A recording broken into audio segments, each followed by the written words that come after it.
Hello everyone, स्वागत है आप सभी का एक बार फिर से आपके अपने यूट्यूब चैनल विलेजर्स कॉन्सेप्ट में। तो दोस्तों, आज जो प्रैक्टिस सेट लेके आए हैं ये एडुटेरिया का प्रैक्टिस सेट है, बिहार एसएससी के लिए वॉल्यूम 2 बुक है ये, जिसमें कि टोटल 15 मॉडल प्रैक्टिस सेट दिया हुआ है। और दोस्तों, आज के सेशन में हम लोग देखने जा रहे हैं इस बुक का प्रैक्टिस सेट नंबर 12। टोटल इसमें हम लोग 75 क्वेश्चन कवर करेंगे, जीके जीएस और करंट अफेयर्स का। और इससे पहले का जो 1 से लेकर 11 तक का जो वीडियो अपलोड किया हुआ है, अगर आप लोग उस वीडियो को नहीं देखे हैं तो इस वीडियो के डिस्क्रिप्शन में उस सारे वीडियो का लिंक यहाँ पे दिया हुआ है, यहाँ से आप लोग देख लीजिए, या फिर हमारे चैनल के प्लेलिस्ट में जाके आप लोग उस वीडियो को देख सकते हैं। चैनल पे अगर नए विजिट करोगे तो प्लीज चैनल को सब्सक्राइब कर लीजिएगा, बगल में बेल आइकन होगा उसको प्रेस करना बिल्कुल मत भूलिएगा। वीडियो अच्छी लगे तो एक लाइक जरूर कर दीजिएगा, अपने दोस्तों में भी इसको शेयर जरूर कीजिएगा। तो दोस्तों, आइए शुरू करते हैं आज का सेशन और देखते हैं प्रैक्टिस सेट 12 का पहला क्वेश्चन यहाँ पे क्या कह रहा है। तो क्वेश्चन नंबर फर्स्ट जो दिया हुआ है इसमें कह रहा है कि छाया मंत्रिमंडल किस देश की प्रशासनिक व्यवस्था की विशिष्टता है। सही आंसर इसका है ब्रिटेन। छाया मंत्रिमंडल से जो है तात्पर्य पहले आप लोगों को बता दें कि संसदीय प्रणाली में विपक्षी दल के नेता के नेतृत्व में गठित एक प्रवक्ताओं के समूह से है छाया मंत्रिमंडल। ऑप्शन नंबर क्या हो जाएगा इसका? डी हो जाएगा राइट आंसर। अगला प्रश्न में कह रहा है कि भारत सरकार का मुख्य कानूनी सलाहकार किसे कहा जाता है। सही है, भारत के महान्यायवादी को। भारत के महान्यायवादी को भारत सरकार का मुख्य कानूनी सलाहकार कहा जाता है, याद रखिएगा। ऑप्शन नंबर क्या हो जाएगा? सी इस क्वेश्चन का सही आंसर होगा। ठीक है, चलिए नेक्स्ट देखेंगे। कह रहा है कि भारतीय संसद के संयुक्त सत्र की अध्यक्षता कौन करता है। लोकसभा का जो अध्यक्ष है वही भारतीय संसद के संयुक्त सत्र की अध्यक्षता करता है। ऑप्शन नंबर जो डी दिया हुआ है इसका राइट आंसर हो जाएगा फ्रेंड्स। उसके बाद चलिए अगला प्रश्न देखेंगे। कह रहा है इसमें, कह रहा है कि 1 भारत के संविधान की 7वीं अनुसूची में दी गई है, किस सूची में सूचीबद्ध है ये? याद रखिएगा 1 जो है यह समवर्ती सूची में सूचीबद्ध किया गया है, सी हो जाएगा इसका राइट आंसर। नेक्स्ट है कि राज्य विधानसभा के सदस्यों की अधिकतम निर्धारित संख्या क्या है। तो वह है 500। राज्य विधानसभा के सदस्यों की अधिकतम जो निर्धारित संख्या है वह कितनी है? 500 है। ऑप्शन नंबर क्या हो जाएगा? सी इस क्वेश्चन का सही आंसर हो जाएगा। फ्रेंड्स, किसी राज्य या विधानसभा के सदस्यों की जो संख्या है वह संविधान के अनुच्छेद 170 एक के अनुसार जो है 500 से अधिक नहीं हो सकता है, जबकि न्यूनतम 60 सदस्यों का प्रावधान किया गया है। ठीक है, ऑप्शन नंबर क्या हो जाएगा इसका? सी इस क्वेश्चन का यहाँ पे सही आंसर हो जाएगा। आइए अब देखते हैं अगला प्रश्न। कह रहा है कि भारतीय संविधान के किस अनुच्छेद में मुख्यमंत्री के कार्यों को परिभाषित किया गया है। तो याद रखिएगा वह अनुच्छेद है अनुच्छेद 167। ठीक है, क्या हो जाएगा इसका? सी इस क्वेश्चन का राइट आंसर है। उसके बाद राज्य के नीति निर्देशक सिद्धांतों में से कौन सा गांधीवादी दर्शन पर आधारित नहीं है। तो इसमें मजदूरों का जो संरक्षण है यह गांधीवादी सिद्धांत पर जो है, दर्शन पर जो है वह आधारित नहीं है। तो क्या हो जाएगा इसका? डी हो जाएगा राइट आंसर। अगला प्रश्न में कह रहा है कि राष्ट्रपति द्वारा सभा के सदस्यों के नामांकन का नियम किस देश के संविधान से लिया गया था।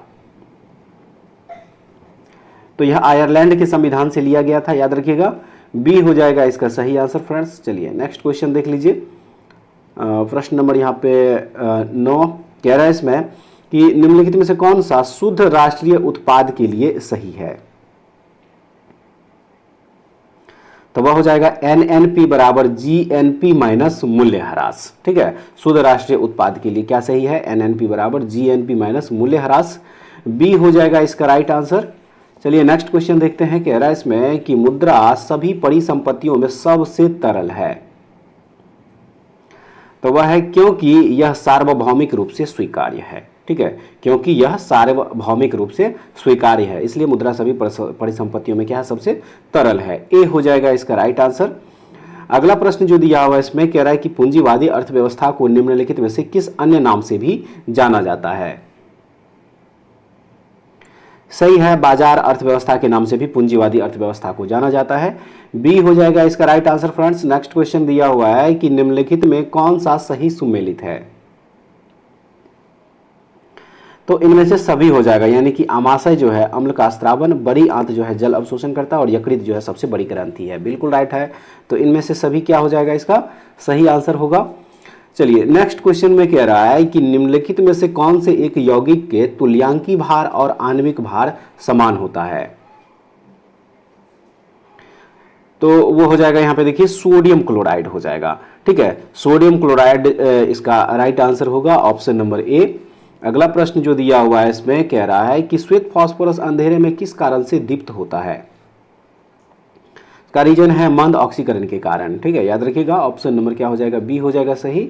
नेक्स्ट क्वेश्चन है कि CH3OH किसका रासायनिक सूत्र है। तो याद रखिएगा यह मिथाइल एल्कोहल का केमिकल फॉर्मूला है ये। ऑप्शन नंबर बी जो दिया हुआ है सही हो जाएगा। अगला प्रश्न कह रहा है इसमें कि क्लोरामाइसिटिन का प्रयोग किस रोग के उपचार के लिए किया जाता है। तो यह टाइफाइड के उपचार के लिए इसका उपयोग किया जाता है फ्रेंड्स, याद रखिएगा ऑप्शन नंबर बी जो दिया हुआ है सही हो जाएगा। अब चलिए अगला क्वेश्चन देख लीजिए। 17 नंबर कह रहा है इसमें कि पेलाग्रा नामक रोग किस विटामिन की कमी से होता है।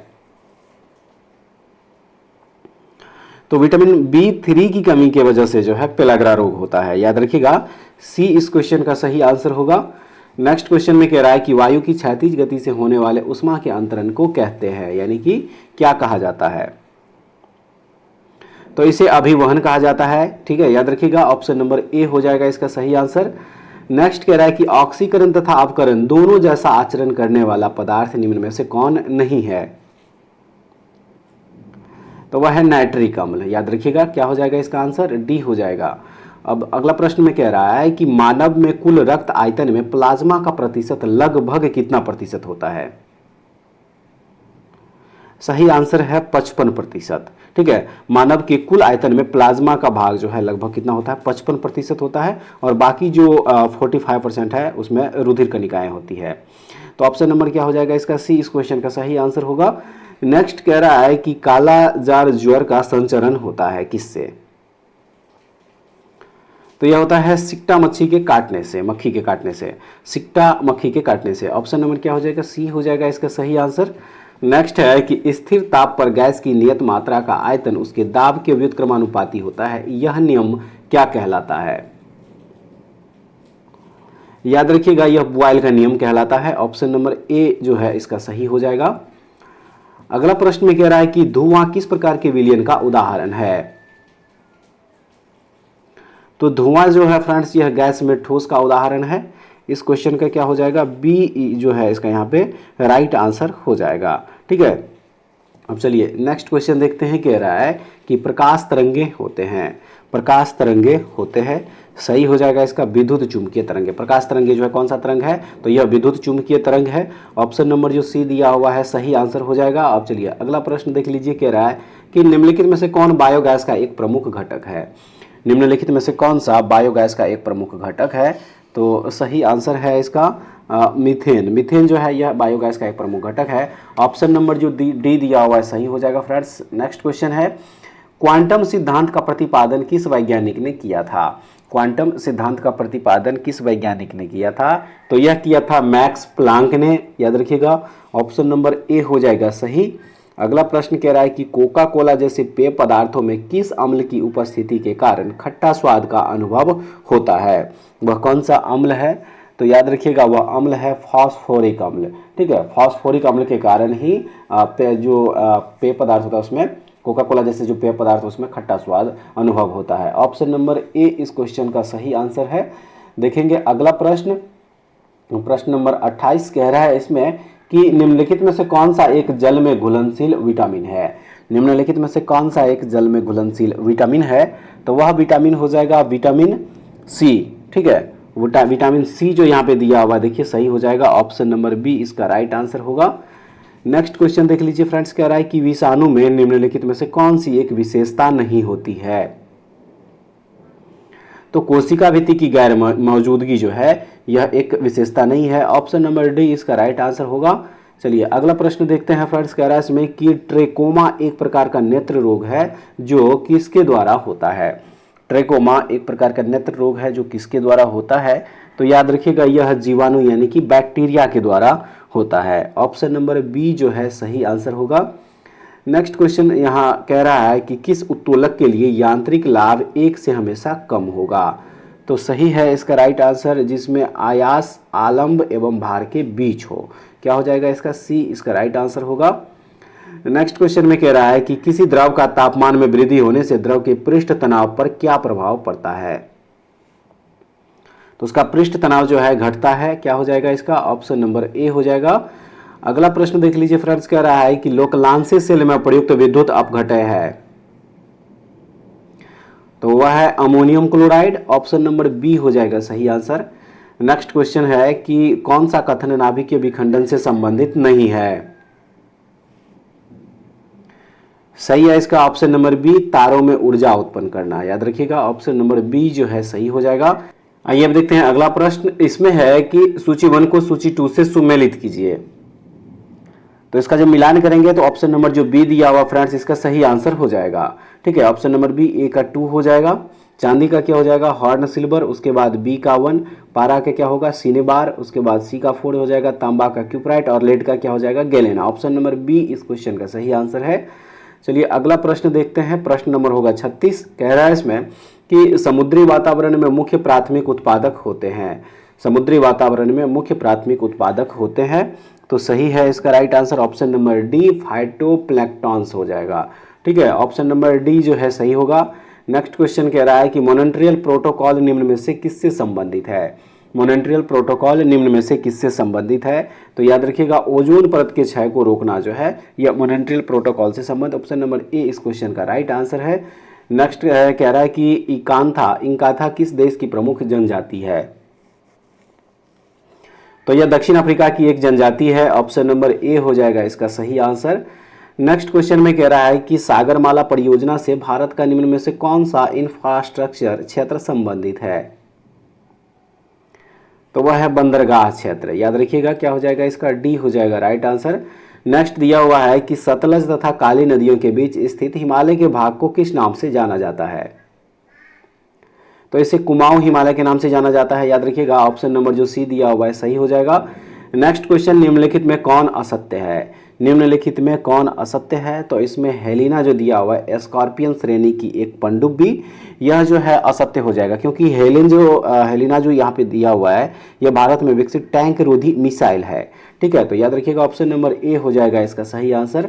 अगला प्रश्न है कि उस स्थल का नाम बताइए जहां से प्राचीनतम अस्थायी जीवन के प्रमाण मिले हैं। वह कौन सा स्थान है? तो वह स्थान है मेहरगढ़। ऑप्शन नंबर बी इस क्वेश्चन का सही आंसर हो जाएगा। आइए फ्रेंड्स अब देखते हैं अगला प्रश्न। प्रश्न नंबर हो जाएगा 43 और इस पे कह रहा है कि निम्नलिखित में से कौन सा युग्म सुमेलित नहीं है? तो इसका ऑप्शन नंबर डी हो जाएगा छंद वेदांग जो दिया हुआ है, जिसका अर्थ की युद्ध कला बताया गया, इसमें ये गलत बताया गया, क्योंकि छंद जो है फ्रेंड्स यह कविता की लेखन शैली से है, न कि युद्ध कला से। तो इसलिए क्या हो जाएगा इसका? ऑप्शन नंबर डी यहाँ पे सही आंसर होगा। अब चलिए अगला प्रश्न देखते हैं। इसमें कह रहा है कि गुप्त काल में राज्य के वर्गीकरण के संदर्भ में निम्नलिखित में से कौन सा बढ़ते हुए अनुक्रम में है? तो यहाँ जो दिया हुआ है ऑप्शन नंबर ए में ग्राम, उसके बाद विधि, विषय, भुक्ति और राज्य, यह बिल्कुल सही हो जाएगा। ऑप्शन नंबर ए इस क्वेश्चन का राइट आंसर होगा। नेक्स्ट क्वेश्चन कह रहा है कि गौतम बुद्ध ने अपने किस शिष्य के कहने पर महिलाओं को संघ में प्रवेश की अनुमति दी थी? सही है, अंगद के कहने पर। याद रखिएगा ऑप्शन नंबर क्या हो जाएगा? ए इस क्वेश्चन का सही आंसर होगा। चलिए फ्रेंड्स अब देखते हैं नेक्स्ट क्वेश्चन 46 नंबर क्वेश्चन होगा। कह रहा है कि तबकात ए अकबरी किसने लिखी थी? तबकात ए अकबरी किसने लिखी थी? तो यह लिखा गया था निजामुद्दीन अहमद के द्वारा। ऑप्शन नंबर सी इसका राइट आंसर है। अगला प्रश्न है कि निम्नलिखित में किस क्षेत्र के लिए विजयनगर बहमनी में टकराव की स्थिति नहीं थी? वह है गंगा यमुना दोआब क्षेत्र। ऑप्शन नंबर डी हो जाएगा। अगला प्रश्न में कह रहा है कि भारतीय मंदिरों में भव्य गोपुरमों को जोड़ने का श्रेय निम्नलिखित में से किस शासक को दिया जाता है? तो यह दिया जाता है कृष्णदेव राय को। ऑप्शन नंबर सी हो जाएगा। चलिए अब अगला प्रश्न देखते हैं। प्रश्न नंबर 49 हो जाएगा 49। कह रहा है कि सूची 1 को सूची 2 से सुमेलित कीजिए तथा सूचियों के नीचे दिए गए कूट का उपयोग करके सही उत्तर का चयन कीजिए। एक तरफ संधि दिया हुआ है और दूसरे तरफ जो है उसका वर्ष दिया हुआ है। तो इसका जो सही मिलान होगा फ्रेंड्स, तो ऑप्शन नंबर सी हो जाएगा इसका सही। ए का क्या है 1, श्रीरंगपट्टनम की संधि 1792 ईस्वी में। बी का हो जाएगा 3, संगोली की जो संधि हुई थी वह 1816 में। सी का हो जाएगा 4, यानी कि मंगलौर की जो संधि है 1784 ईस्वी, और राजपुर घाट की संधि कब हुआ था 1805 ईस्वी में हुआ था। ऑप्शन नंबर सी सही हो जाएगा। अगला प्रश्न देखेंगे, प्रश्न नंबर 50। प्रश्न नंबर 50 जो दिया हुआ है कह रहा है कि सूची 1 को सूची 2 से सुमेलित कीजिए और सूचियों के नीचे दिए गए कूट का प्रयोग करते हुए सही उत्तर का चयन करें। ठीक है, एक तरफ सूची 1 में दिया हुआ है पार्टी और दूसरे तरफ जो है उसका जो है रिलेटेड व्यक्ति का दिया हुआ है। तो इसका जो सही मिलान करेंगे ऑप्शन नंबर सी हो जाएगा। ए का 4, गदर पार्टी की स्थापना जो है लाला हरदयाल के द्वारा किया गया था। बी का 1 है लाहौर षड्यंत्र जो है जतिन दास, और सी का 3 यानी कि काकोरी षड्यंत्र जो है सुरेश सेन इसमें शामिल थे, और चटगांव विद्रोह जो है राम प्रसाद बिस्मिल हो जाएगा। ऑप्शन नंबर सी इसका राइट आंसर है। अगला प्रश्न जो दिया हुआ है देखिए, इसमें कह रहा है कि कम्युनिस्ट पार्टी की स्थापना कब हुई थी। कम्युनिस्ट पार्टी की स्थापना कब हुई थी, तो याद रखिएगा 1925 ईस्वी में कम्युनिस्ट पार्टी की स्थापना हुआ था। ठीक है, मानवेंद्र नाथ राय के नेतृत्व में। तो क्या हो जाएगा इसका ऑप्शन नंबर बी हो जाएगा सही। चलिए अगला प्रश्न देखेंगे, प्रश्न नंबर 52 दिया हुआ है, कह रहा है कि कांग्रेस के किस अधिवेशन में पहली बार अध्यक्ष द्वारा स्वराज शब्द का प्रयोग किया गया। तो यह हुआ था 1906 अधिवेशन। ऑप्शन नंबर बी हो जाएगा सही आंसर। नेक्स्ट क्वेश्चन कह रहा है इसमें कि स्वदेशी और बहिष्कार पहली बार किस घटना के दौरान संघर्ष की विधि के रूप में अपनाए गए थे। तो यह बंगाल विभाजन के समय। ऑप्शन नंबर ए हो जाएगा राइट आंसर। चलिए नेक्स्ट क्वेश्चन देख लीजिए, कह रहा है कि ICAR के मृदा वर्गीकरण के अनुसार भारत में किस प्रकार की मृदा का क्षेत्र सर्वाधिक है। सही है, इंसेप्टिसोल्स मृदा। ठीक है, इंसेप्टिसोल्स मृदा। ऑप्शन नंबर क्या हो जाएगा, ए हो जाएगा इसका राइट आंसर। चलिए नेक्स्ट क्वेश्चन देख लीजिए, प्रश्न नंबर हो जाएगा 55। कह रहे कि सूची 1 को सूची 2 से सुमेलित कीजिए तथा सही उत्तर का सूचियों के नीचे दिए गए कूट से चुनिए। तो इसका जो सही मिलान करेंगे तो ऑप्शन नंबर डी हो जाएगा। ए का 4 है उष्णकटिबंधीय क्षेत्र जो है यह साइलेंट वैली हो जाएगा। बी का 2 है शंकु वृक्ष वन जो है यह हिमाचल प्रदेश में। सी का 1 हो जाएगा मैंग्रोव वनस्पति जो है यह सुंदरवन है, और कटीले वन जो है यह राजस्थान में पाए जाते हैं। तो ऑप्शन नंबर डी इसका सही आंसर होगा। चलिए अब अगला प्रश्न देख लीजिए, 56 नंबर जो दिया हुआ है, कह रहा है कि पारिस्थितिकी तंत्र में तत्वों के चक्रण को क्या कहते हैं। तो इसे जैव भू रासायनिक चक्र कहा जाता है, याद रखिएगा। ऑप्शन नंबर बी हो जाएगा सही। उसके बाद जो अगला प्रश्न दिया हुआ है, कह रहे कि निम्नलिखित में से कौन से प्राथमिक प्रदूषक है। निम्नलिखित में से कौन से प्राथमिक प्रदूषक है। तो प्राथमिक प्रदूषक ऑप्शन नंबर बी 2 और 3 हो जाएगा, सल्फर के ऑक्साइड और ओजोन। ठीक है, ऑप्शन नंबर बी हो जाएगा राइट आंसर। नेक्स्ट कह रहा है कि निम्नलिखित युग्मों पर विचार कीजिए। एक तरफ परियोजना है, दूसरी तरफ जो है उससे रिलेटेड राज्य दिया हुआ है, और कह रहा है कि उपर्युक्त युग्मों में से कौन सा सही सुमेलित नहीं है।